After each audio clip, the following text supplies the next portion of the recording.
কাপ্তাই হ্রদের পানি বাড়ায় ডুবে গেছে রাঙামাটির পর্যটনের আকর্ষণ ঝুলন্ত ব্রিজ। বৃষ্টি হ্রদের পানিতে আংশিক ডুবে যাওয়ায় পর্যটকদের চলাচলে সাময়িক নিষেধাজ্ঞা দিয়েছে পর্যটন কর্পোরেশন। সকালে দেখা যায় সেতুর কোথাও 6 ইঞ্চি, কোথাও আরও বেশি পানি উঠেছে। এই অবস্থায় নিরাপত্তার কথা বিবেচনা করে দর্শনার্থীদের প্রবেশ বন্ধ ঘোষণা করা হয়।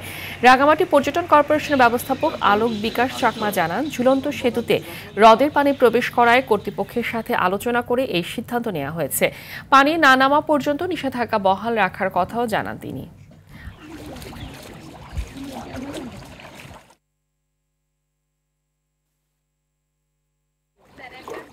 দর্শক, এই বিষয়ে আরো জানাতে রাঙ্গামাটি থেকে সরাসরি যুক্ত হচ্ছেন সহকর্মী ইয়াসিন রানা সোহেল, কাপ্তাই হ্রদের পানি কি পরিমাণ বেড়েছে এবং ঝুলন্ত বৃষ্টি তলিয়ে যাওয়ায় পর্যটকরা কি বলছেন জানাবেন।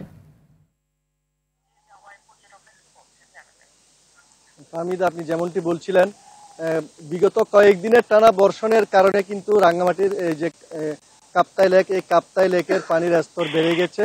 এই কাপ্তাই লেকের পানির স্তর বেড়ে যাওয়ার পরে আজকে সকাল থেকে আমরা দেখতে পাচ্ছি যে রাঙ্গামাটির যে আকর্ষণীয় ঝুলন্ত সেতু, সেই ঝুলন্ত সেতুর পাটাতনের উপরে পানি উঠে গেছে।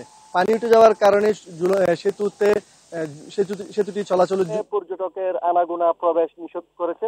এখানে বলে রাখি, এই ঝুলন্ত সেতু পার হয়ে কিন্তু বেশ কিছু বসতি রয়েছে। তাদের পারাপারের জন্য তারাও এই সেতুটা ব্যবহার করে, কিন্তু এখন তারা বিকল্প পথে তারা চলাচল করছে, বোট দিয়ে তারা চলাচল করছে। আমি কথা বলেছিলাম কাপ্তাই জলবিদ্যুৎ কেন্দ্রের ব্যবস্থাপকের সাথে। তিনি জানিয়েছেন বর্তমানে কাপ্তাই লেকের পানির লেভেল হচ্ছে 104 থেকে 105 MSL। এটির কাপ্তাই হ্রদের ধারণ ক্ষমতা হচ্ছে 109 MSL। এখন বর্তমানে রয়েছে 104 থেকে 5 MSL। এর মধ্যে কিন্তু এই হ্রদের পানি ঝুলন্ত সেতুতে উঠে গেছে। 109 MSL পানি যখন হ্রদে হবে তখন তারা জলকপাট খুলে দিবে এবং পানি ছাড়বে।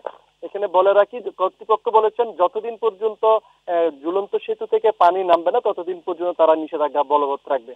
হামিদা।